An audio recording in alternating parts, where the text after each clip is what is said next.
الحمدللہ والصلاة والسلام علی نبینا محمد وعلی آلہ وصحبہ ومن والہ۔ پیارے بھائیوں اور پیاری بہنوں، آئیے ذرا محمد صلی اللہ علیہ وسلم کے کیریکٹر کی ایک جھلک ہم جانتے ہیں۔ ان کا کیریکٹر اتنا نرالا تھا کہ ان سے ملنے والا ہر آدمی یہی سمجھتا تھا کہ ان کی نظر میں ہی سب سے زیادہ پیارا ہوں۔ محمد صلی اللہ علیہ وسلم کی سادگی ایسی تھی کہ مجلس میں کبھی پاؤں پھیلا کر نہ بیٹھتے، اپنا جوتا خود ٹانکتے، اپنے کپڑے خود سیتے، اپنی بکری خود دوہتے، اپنا کام خود کرتے تھے۔ ان کے ایک سیوک انس رضی اللہ تعالی عنہ کہتے ہیں کہ میں نے 10 سال تک ان کی خدمت کی، لیکن مجھے یاد نہیں کہ کبھی انہوں نے ہم سے کہا ہو کہ تم نے ایسا کیوں کیا اور ایسا کیوں نہیں کیا۔ وہ اس بات کو ناپسند کرتے تھے کہ لوگ ان کو دیکھ کر کے کھڑے ہوں، ہر ملنے والے کو آگے بڑھ کر سلام کرتے، یہاں تک کہ بچوں کے پاس سے بھی گزرتے تو بچوں کو خود سلام کرتے تھے، ہر آدمی سے ہنس کر بات کرتے تھے، گرم جوشی سے ہاتھ ملاتے تھے اور ہاتھ تھامے رکھتے، اس وقت تک ہاتھ نہ چھوڑتے جب تک وہ خود اپنا ہاتھ نہ کھینچ لیتا۔ محمد صلی اللہ علیہ وسلم غریبوں کو، یتیموں کو اور سماج کے کچلے لوگوں کو اپنے پاس بٹھاتے تھے اور چھوت چھات کی پرتھا کا کھنڈن کرتے تھے۔ وہ کہتے تھے کہ سارے انسان ایک ہی ماں باپ کی سنتان ہیں، اس لیے بھید بھاؤ نہیں ہوگا۔ محمد صلی اللہ علیہ وسلم کی نرمی ایسی تھی کہ ایک دن کی بات ہے، ساتھیوں کے ساتھ کہیں جا رہے تھے، گردن پر چادر تھی، ایک گنوار پیچھے سے آ کر زور سے ان کی چادر کھینچی، گردن لال ہو گیا اور ڈھٹائی کے ساتھ وہ کہنے لگا کہ میں غریب ہوں، میری مدد کرو۔ محمد صلی اللہ علیہ وسلم اس کی طرف دیکھتے ہیں، مسکرا دیتے ہیں، پھر آپ کچھ دینے کا حکم دیتے ہیں۔ ایک دیہاتی مسجد کے ایک کونے میں آ کر پیشاب کرنے لگا، ساتھی اٹھے اسے ڈانٹنے کے لیے، لیکن محمد صلی اللہ علیہ وسلم اسے منع کر دیتے ہیں اور کہتے ہیں کہ پیشاب کر لینے دو۔ پھر حکم دیا کہ جب وہ پیشاب سے فارغ ہو جائے تو اس پر ایک ڈول پانی بہا دو۔ جب محمد صلی اللہ علیہ وسلم لوگوں کو نماز پڑھا رہے ہوتے اور کسی بچے کے رونے کی آواز کانوں میں پڑتی تو چونکہ عورتیں بھی آپ کے ساتھ نماز میں ہوتی تھیں، اس لیے نماز ہلکی کر دیتے تھے کہ اس کی وجہ سے ماں کو تکلیف نہ ہو۔ محمد صلی اللہ علیہ وسلم کبھی کسی سے انہوں نے بدلہ نہیں لیا، ظلم کرنے والوں کو معاف کرتے رہے، طائف کے ظالموں کو معاف کر دیا، مکہ پر فتح پانے کے بعد 19 سال کے دشمنوں کو معاف کر دیا۔ ایک بار محمد صلی اللہ علیہ وسلم سفر میں تھے، تھک گئے تھے، ایک درخت کے نیچے آرام کرنے لگے اور اسی درخت کی ایک ٹہنی پر اپنی تلوار جو حفاظت کے لیے اپنے ساتھ رکھی تھی اس کو لٹکا دیا۔ اس دوران ایک دشمن آیا، اس نے چپکے سے تلوار اٹھایا، نبی صلی اللہ علیہ وسلم کے قریب آیا اور کہا کہ محمد بتا آج تجھے مجھ سے کون بچائے گا؟ محمد صلی اللہ علیہ وسلم نے بغیر گھبرائے ہوئے پورے اطمینان سے کہا اللہ، نہ جانے اس لفظ میں کیا طاقت تھی کہ دشمن تھر تھر کانپنے لگا، اس کے ہاتھ سے تلوار گر گئی۔ اب محمد صلی اللہ علیہ وسلم کے ہاتھ میں تلوار تھی۔ محمد صلی اللہ علیہ وسلم نے پوچھا اب بتاؤ تمہیں کون بچائے گا؟ دشمن کانپنے لگا اور کہنے لگا مجھے معاف کر دیجئے۔ محمد صلی اللہ علیہ وسلم کی دیا دیکھیے کہ دشمن کو معاف کر دیتے ہیں اور کہتے ہیں کہ جاؤ میں بدلہ نہیں لیتا، جاؤ میں بدلہ نہیں لیتا، ہم تو وفا کے عادی ہیں، ظلم تیرا دستور سہی، تو رحمت للعالمین ہے، لیکن لوگوں نے تجھے ایک خاص قوم کا نبی اور رسول سمجھا۔ محمد صلی اللہ علیہ وسلم کے انصاف کی ایسی شہرت تھی کہ دوسرے دھرم کے لوگ بھی ان کے پاس اپنے کیسز پیش کرتے اور ان کے بیچ انصاف سے آپ فیصلے کرتے تھے۔ اونچے خاندان کی ایک عورت نے چوری کی تھی۔ اسلام میں چور کی سزا ہے کہ اس کا ہاتھ کاٹا جائے گا۔ جب اس کے ہاتھ کاٹنے کا فیصلہ ہوا تو کچھ لوگوں نے سفارش کرنی چاہی۔ محمد صلی اللہ علیہ وسلم نے کہا کہ اگر میری بیٹی فاطمہ نے بھی چوری کیا ہوتا تو میں اس کا بھی ہاتھ کاٹ دیتا۔ محمد صلی اللہ علیہ وسلم سوبھاوک زندگی پسند کرتے تھے۔ ان کی زندگی سوبھاوک زندگی تھی۔ وہ راتوں میں اس قدر عبادت کرتے کہ دونوں پیر سوج جاتے تھے، زمین پر اتنی دیر تک سر ٹیکے رہتے کہ دیکھنے والے کو گمان ہوتا کہ شاید ان کی موت ہو گئی۔ عبادت میں اتنا روتے تھے کہ دامن بھیگ جاتا تھا، سینہ ہانڈی کے جیسے جوش مارتا تھا رونے کی وجہ سے، لیکن اس کے باوجود انہوں نے کبھی سنیاس اور جوگی پن کو پسند نہیں کیا۔ بیوی بچوں کے ساتھ رہتے اور ان کا حق ادا کرتے اور کہتے خیرکم خیرکم لأہلہ وانا خیرکم لأہلی، تم میں بہتر وہ ہے جو اپنے گھر والوں کے لیے بہتر ہو اور میں اپنے پریوار کے لیے تم میں سب سے بہتر ہوں۔ کچھ لوگ آئے محمد صلی اللہ علیہ وسلم کے پاس آپ کی عبادت کے بارے میں جاننے کے لیے، تو جب آپ کی عبادت کے بارے میں بتایا گیا تو کأنہم تقالوہا، گویا کہ آپ کی عبادت کو انہوں نے کم سمجھا۔ پھر ایک نے کہا کہ ہم ہمیشہ روزہ رکھیں گے، دوسرے نے کہا کہ ہم پوری رات عبادت کریں گے، تیسرے نے کہا کہ ہم شادی نہیں کریں گے۔ محمد صلی اللہ علیہ وسلم کو جب پتہ چلا تو آپ نے ان کو ڈانٹ پلائی اور کہا کہ میں نے شادی بھی کی ہے، میں روزہ بھی رہتا ہوں اور میں رات میں نمازیں بھی پڑھتا ہوں۔ من رغب عن سنتی فلیس منی، جو میرے طریقے سے منہ موڑے وہ ہم میں سے نہیں۔ محمد صلی اللہ علیہ وسلم کے اندر دانشیلتا ایسی تھی کہ کسی مانگنے والے کو کبھی نہ میں جواب نہ دیا۔ اگر کچھ نہ ہوتا تو قرض لے کر بھی اس کی ضرورت پوری کر دیتے تھے۔ محمد صلی اللہ علیہ وسلم کھلے دن کے انسان تھے، ان کے چہرے پر مسکراہٹ ہمیشہ بکھری رہتی تھی۔ عبداللہ بن الحارث رضی اللہ تعالی عنہ ان کے ساتھی کہتے ہیں ما رأیت احدا اکثر تبسما من رسول اللہ صلی اللہ علیہ وسلم، میں نے اللہ کے نبی صلی اللہ علیہ وسلم سے زیادہ مسکرانے والا انسان کبھی دیکھا ہی نہیں، بلکہ خود محمد صلی اللہ علیہ وسلم نے کہا کہ تم اپنے بھائی سے مسکراتے چہرے کے ساتھ ملتے ہو تو اس میں تمہیں دان کا صدقہ کا ثواب ملتا ہے۔ محمد صلی اللہ علیہ وسلم بے حد سادہ زندگی گزارنے والے انسان تھے، بے حد سادہ زندگی گزارتے تھے۔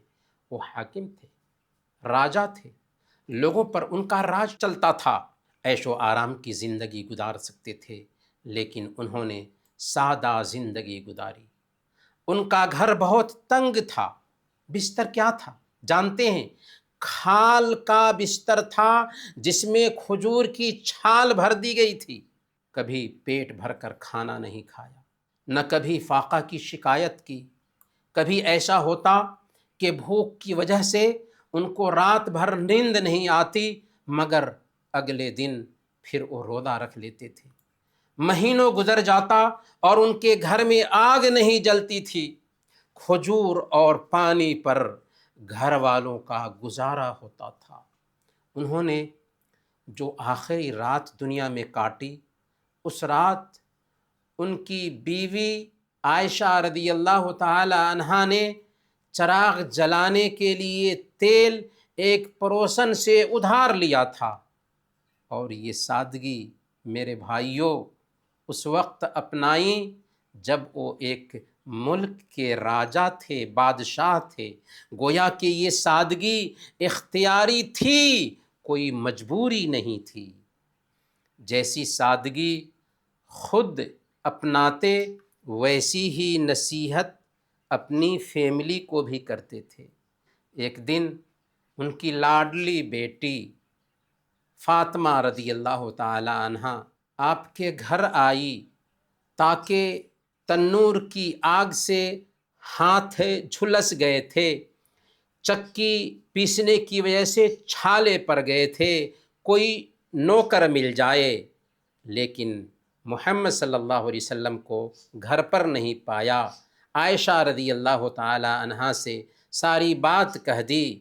جب بیٹی کی خبر ملتی ہے، بیٹی کے گھر آتے ہیں اور بیٹی سے کہتے ہیں کہ بیٹا سونے جاؤ، تو 34 مرتبہ اللہ اکبر کہہ لو، 33 مرتبہ سبحان اللہ کہہ لو، 33 مرتبہ الحمدللہ کہہ لو۔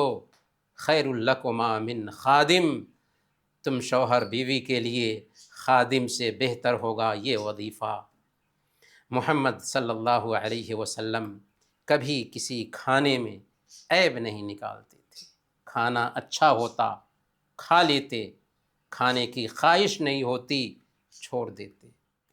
محمد صلی اللہ علیہ وسلم بڑے نڈر اور بہادر انسان تھے۔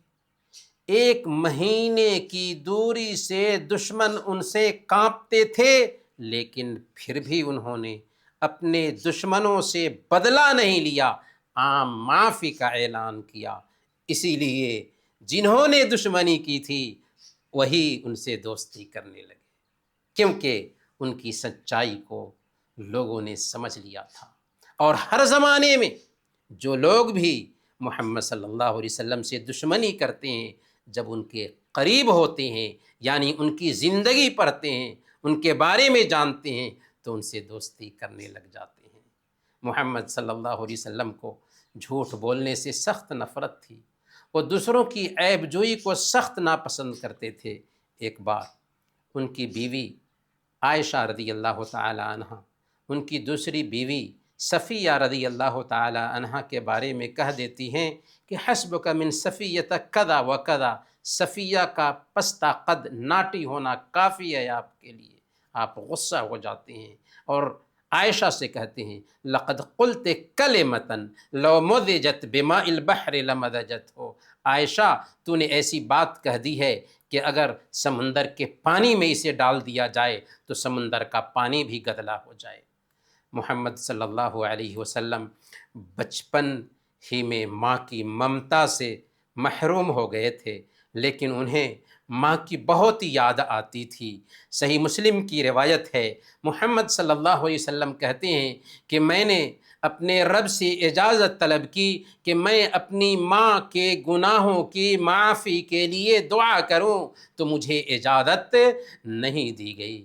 پھر میں نے ان کی قبر کی زیارت کی اجازت طلب کی تو مجھے اجازت دے دی گئی۔ اس لیے تم قبروں کی زیارت کیا کرو، اس سے موت کی یاد آتی ہے۔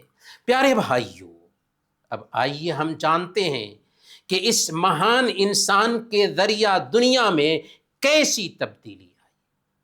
اس مہان انسان نے اجٹ اور گنوار قوم کو دنیا کی بے مثال قوم بنا دیا، ایسی آئیڈیل قوم جس کی قیامت تک مثال پیش نہیں کی جا سکتی۔ اس تبدیلی کی شروعات انسان کی اپنی ذات سے ہوئی تھی۔ جب سب نے خود کی اصلاح کیا، جب سب نے خود کے سدھار پر دھیان دیا تو سب کا سدھار ہو گیا۔ پھر سب نے مل کر سماج سدھار کا کام کیا، لوگوں کو اندھیرے سے اجالے کی طرف لائے، جہالت سے علم کی طرف لائے، گنوارپن سے تہذیب کی طرف لائے اور بے مثال تہذیب بنائی۔ عقیدے میں تبدیلی آئی، عبادات میں تبدیلی آئی، اخلاقیات میں تبدیلی آئی، معاملات میں تبدیلی آئی۔ چنانچہ مکہ بدلا، مدینہ بدلا، پورا عرب جزیرہ بدل گیا، روم بدلا، ایران بدلا اور پھر پوری دنیا بدل گئی۔ عقیدہ کیسے بدلا؟ سینکڑوں معبودوں کی جگہ صرف ایک اللہ کی عبادت ہونے لگی، اسی سے لو لگایا جانے لگا، اسی کو پکارا جانے لگا۔ 23 سال میں عقیدے پر ایسی محنت ہوئی کہ ہر جگہ توحید کا ڈنکا بجنے لگا، اخلاق کیسے بدلا۔ محمد صلی اللہ علیہ وسلم نے سچائی اور پاک دامنی کی دعوت دی، اچھے اخلاق کی دعوت دی، امانت کی دعوت دی اور وعدہ پورا کرنے کی دعوت دی۔ محمد صلی اللہ علیہ وسلم نے اچھے اخلاق کو سنوارنے پر زور دیا، برے اخلاق سے بچنے پر زور دیا، اور جو کچھ کہا سب سے پہلے کر کے دکھایا، صرف بتایا نہیں بلکہ عمل کے ذریعہ ثابت کیا۔ معاملات کیسے بدلے؟ محمد صلی اللہ علیہ وسلم نے مالیاتی سسٹم کو سود سے پاک کیا، بیاج سے پاک کیا، ذخیرہ اندوزی سے منع کیا، چند لوگوں کے ہاتھوں میں دولت اکٹھا ہو جائے اس پر روک لگائی، مالدار تر بنتے جائیں، غریب تر بنتے جائیں، اس نظام کو ختم کیا، اور مالداروں کے مال میں غریبوں کا حق رکھا، جس کی وجہ سے غریبی سماج سے مٹتی ہے۔ لوگ خون کے پیاسے تھے، جان کے رکھوالے بن گئے، ایک دوسرے کے دشمن تھے، الگ الگ ٹولیوں میں بٹے ہوئے تھے، سب ایک ہو گئے۔ لوگ جہالت میں جی رہے تھے، علم کے دشمن تھے لیکن علم کے تاجدار بن گئے۔ لوگ عورتوں کو کوئی اہمیت نہیں دیتے تھے، لیکن محمد صلی اللہ علیہ وسلم نے عورتوں کو ان کا کھویا ہوا مقام دیا، بیٹی ہو تو رحمت ٹھہرایا، بیوی ہو تو دنیا کی سمپتی قرار دیا، ماں ہو تو ان کے قدموں تلے جنت قرار دی۔ محمد صلی اللہ علیہ وسلم نے رنگ و نسل کے فرق کو مٹایا، کالے گورے اور امیر غریب کے امتیاز کو ختم کیا، یہ پیغام دیا کہ سب آدم کی اولاد ہیں اور آدم مٹی سے پیدا ہوئے تھے، اس لیے سب کے سب آپس میں بھائی ہیں، کوئی چھوا چھوت نہیں، کوئی بھید بھاؤ نہیں۔ خلاصہ یہ کہ محمد صلی اللہ علیہ وسلم نے انسان کو ایک نیا انسان بنایا، ایک نیا انسان، بالکل نیا انسان بنایا جو نئے سرے سے پیدا ہوا ہو۔ اسی لیے قرآن کہتا ہے سورہ الانعام آیت نمبر 122، اومن کان میتن فاحییناہ، کیا تم اسے نہیں دیکھتے جو مردہ تھا، ہم نے اسے زندگی عطا کی۔ تو یہ زندگی ملی ایمان کے ذریعہ، زندگی ملی قرآن کے ذریعہ، زندگی ملی ذکر کے ذریعہ، زندگی ملی اللہ اور اس کے رسول کو ماننے کے ذریعہ۔ پیارے بھائیوں، پیاری بہنوں، کیا ایسا مہان انسان اس قابل نہیں کہ ان سے محبت کی جائے؟ اس لیے ہم مسلمان انہیں اپنے ماں باپ، اپنے بال بچوں، زمین جائیداد، بلکہ اپنی جان سے بھی زیادہ محبوب سمجھتے ہیں۔ قرآن نے کہا النبی اولیٰ بالمؤمنین من انفسہم، کہ نبی کا حق ایمان والوں پر خود ان کی اپنی جانوں سے بڑھ کر ہے۔ اسی لیے ہم اپنی جان سے زیادہ محمد صلی اللہ علیہ وسلم سے محبت کرتے ہیں۔